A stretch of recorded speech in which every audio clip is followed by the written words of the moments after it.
માત્ર રાજકોટમાં જ નહીં પણ આમ જોઈએ તો સમગ્ર દેશમાં અને સમગ્ર વિશ્વમાં પણ કબૂતરોને અમુક જગ્યાએ લોકો ચણ નાખતા હોય છે. એના માટે સ્પેશિયલ ગાર્ડન જેવું બનાવવામાં આવે છે.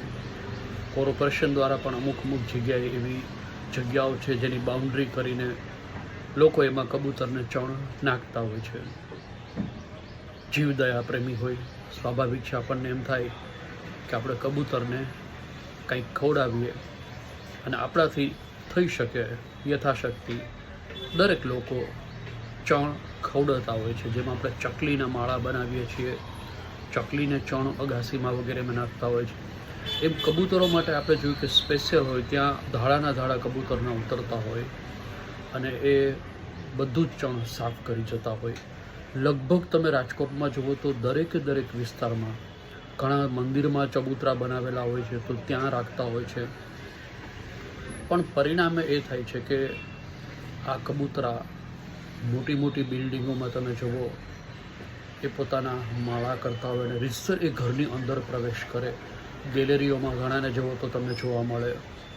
એટલે હવે નેટ પણ કરવામાં આવે છે, ત્યાં આખા બિલ્ડિંગને કવર કરે એવી કબૂતરના પ્રોટેક્શન માટે નેટ કરવામાં આવે છે. પણ કોમર્શિયલ બિલ્ડિંગોમાં આ ઓછું જોવા મળે છે. પરિણામે એ કબૂતર રીતસર અંદરના સ્પેસમાં આંટા મારતા હોય, જ્યાં પણ દેખાય ત્યાં એ બેઠા હોય અને એની પાંખમાંથી રીતસર કંઈક પડપડ થાય એટલે ખરે છે. અગાર કેવું કંઈક કહેવાય છે એને. હવે આ જે છે એ સાયન્ટિફિકલી સંશોધન કરવામાં આવ્યું કે આ નુકસાન કરે છે.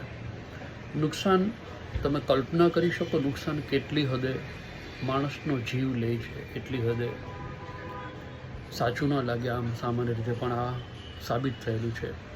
હમણાં જ મુંબઈની અંદર આની સામે કોર્ટમાં કેસ દાખલ કરેલો છે કે ભાઈ આ વસ્તુ હવે લોકોએ બંધ કરવાની જરૂર છે. કારણ કે કબૂતરોની સંખ્યા વધતી જાય, સ્વાભાવિક છે, ને ખાવા પીવાનું બધું મળે તો એની સંખ્યા એકદમ વધી જાય. પણ આ હાનિકારક છે. એવા કેટલા એવિડન્સ છે જેમાં લોકોએ પોતાનો જીવ ગુમાવેલો છે. શ્વાસની તકલીફ અને શ્વાસની તકલીફો પણ ચાલુ થતી હોય છે. તો જાગૃતિ લાવવી જરૂરી છે. જીવદયા પ્રેમીઓ તો આનો વિરોધ કરવાના જ છે, સ્વાભાવિક છે, પણ થોડું પ્રેક્ટિકલ પણ બનવું પડે કે આ ચણ નાખવું એ કેટલા અંશે વ્યાજબી છે. જો ખરેખર આવી રીતે હેરાન થતા હો તમે, મુશ્કેલી થતી હોય, દાખલા તરીકે હું મારી જ વાત કરું, મારી જ શોપ ઉપરનો એક સ્પેસ હતો, જે બોર્ડ આપણું હોય મેઇન બોર્ડ બેનર, એની ઉપરનો સ્પેસ એવો હતો કે ત્યાં કબૂતરો ખૂબ આવે અને બેસે. કારણ કે અમારે ત્યાં આજુબાજુવાળા પાણીની વ્યવસ્થા કરે છે એટલે કબૂતર પાણી પીવા તો ત્યાં આવે પણ બેસે અમારા બોર્ડ ઉપર. એટલે બધું ચરક પડતું હોય નીચે, એટલે આખું બોર્ડ બગડી જાય. તમે ત્યાં કબૂતરોની સ્પેશિયલ નેટ વગેરે જે આવે છે એ બધું જ લગાવી દીધું અને કંટ્રોલ તો કર્યું છે, પણ તેમ છતાં પણ એમાં પણ આવીને બેસવાનો ટ્રાય કરતા હોય છે. જેની રાખ છે, જેના પાંખમાંથી જે કંઈ ખરે છે અગાર વગેરે, એ રીતસર અમારી દુકાનમાં અંદર આવતું હોય. તો ટેન્શનનો વિષય તો છે.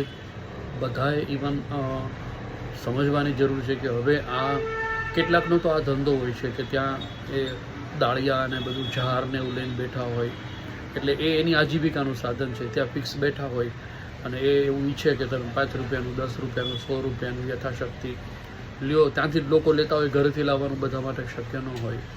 પણ આવી રીતે ચણ નાખતા હોય છે, પણ એનું એક નુકસાન જે છે ચોક્કસ સમજીને કરવા જેવું ખરું.